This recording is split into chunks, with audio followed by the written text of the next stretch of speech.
जय गुरु जी, शुक्राना गुरु जी, अनंतम अनंतम शुक्राना गुरु जी। ये 2 दिन हम सत्संग नहीं कर पाए क्योंकि बेटी का एक्चुअली रेगुलर था ऑफिस, बहुत देर हो जाती थी, तो मैंने कहा चलो कोई बात नहीं गुरु जी, जब बुलवाएंगे तब बोलेंगे। तो आज हम घर में थे तो मैंने कहा चलो फिर से आज सत्संग शेयर करते हैं। आज का सत्संग जो है थोड़ा चाय प्रसाद से रिलेटेड है। जब से मतलब जब घर में हम जब भी भोग लगाते हैं चाय का, तो वो चाय प्रसाद ही बन जाता है।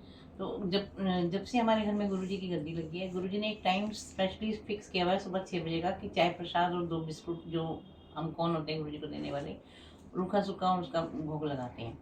उससे रिलेटेड 3-4 बार ऐसा मतलब फिक्स इसलिए गुरुजी ने किया हुआ, यही सुनाना चाहती हूँ आपको। क्योंकि जैसे ही मैं चाय का उस समय भोग नहीं लगाती, तो गुरुजी मुझे किसी ना किसी तरीके से वो याद दिलाते हैं कि देख तूने भोग लगाना है, इस टाइम तेरा टाइम हो गया भोग लगाने का। तो 1-2 बार क्या हुआ कि जैसे मैं 5:30 पौने 6 तक जैसे अमृत वेला करती हूँ, उसके बाद मैं चाय प्रसाद रखती हूँ। तो कई बार मैं आलस आ जाता है या नींद आ रही है, अभी सो जाते हैं गुरुजी बाद में लगा दूँ।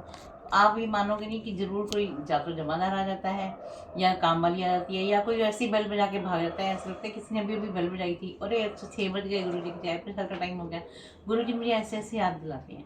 अब परसों ही जैसे 5:30 बजे मैंने कहा गुरुजी आज संडे भी है, थोड़ा देर से चाय पी लेंगे है ना गुरुजी, थोड़ा भोग लगा दो। ऐसे मैं गुरु से बातें कर रही हूँ और लेटी हूँ, तो क्या हुआ उसी समय बादल गिरने लग गए, ऐसे ओले भी पड़े उल्टा थोड़े से।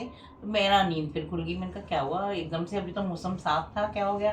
तो वही जब उठो तो फिर वही 5:45 बजे उठी हूँ, तो फिर वो 6 बजे चाय का भोग लगा। मतलब गुरुजी किसी ना किसी तरीके से 6 बजे चाय का भोग जो उन्होंने टाइम करा हुआ ना, वो लगवा ही देते हैं। ऐसे ही एक बार क्या हुआ कि अभी सर्दियों के दिन थे, तो मैं थोड़ा कंबल ओढ़ के बैठी हुई थी, पाठ कर रही थी। फिर वो जब 3-3:30 बजे से उठो, फिर 5:30 तक ना थोड़ी नींद की ऐसे झपकी आ जाती है।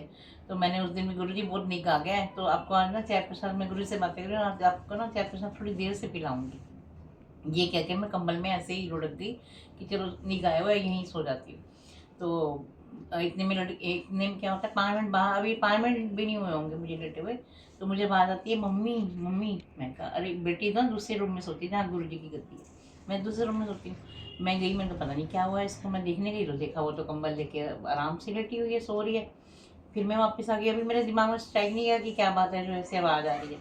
मैं दोबारा कंबल में घुस गई। 5-10 मिनट, मतलब 5-7 मिनट ही समझ लो हुए होंगे, दोबारा से मुझे आवाज़ आती है मम्मी इधर आओ ना मम्मी। इतनी अच्छी इतनी साफ आवाज़ थी कि जिसको मैं बिल्कुल क्लियर सुन रही थी कि कोई मेरे बच्चा जो है वो आवाज़ लगा रहा है कि मम्मी इधर आओ ना, मेरे पास आओ ना। मैं फिर गई, मैंने कहा लड़की को ना पैरों में कई बार कड़वल पड़ जाता है बच्चों को, पंजाबी में जो कहते हैं कड़वल से नस चढ़ जाती है। तो मेरे को लगा वो है शायद वो बार बार इसीलिए बुला रही है। तब भी मेरे अभी दिमाग में स्ट्राइक नहीं करा कि गुरुजी की चाय का टाइम हो रहा है। मैं भागे भागे गई, देखा फिर वो सो रही है। तो जैसे ही मैं उसके, मैंने कहा ये तो सो रही है, पता नहीं मुझे आवाज़ें कहाँ से आ रही हैं। तो जैसे ही मेरा ध्यान एकदम घड़ी की तरफ गया, तो बिल्कुल 6 बजे में 2 मिनट थे। तो गुरुजी ने उस दिन भी मुझे याद दिलाया, और कल जब बारिश आई तो भी मुझे याद आया कि गुरुजी ना बार बार अपना टाइम फिक्स करवा देते हैं कि चाय प्रसाद का मेरा टाइम भी यही है, तो इसी टाइम में भोग लगाया कर। गुरुजी उस दिन से, जैसे 2020 में हमारे घर में गद्दी लगी, तब से गुरुजी ने वो टाइम जो चाय प्रसाद का है, वो रूखी सूखी चाय जो हम बिस्कुट के साथ देते हैं, वो गुरुजी ने 6 बजे ही हमारे घर में भोग लगाना होता है। तो यही आज का सत्संग था। गुरुजी कैसे हमें याद दिलाते हैं कि हम तो कौन होते हैं खैर कुछ करने वाले, लेकिन शुक्राना गुरु जी का जो हमें पल पल अपना एहसास कराते हैं, हमारे अंग संग रहते हैं, सहाय रहते हैं। जय गुरु जी, शुक्राना गुरु जी, अनंतम अनंतम शुक्राना।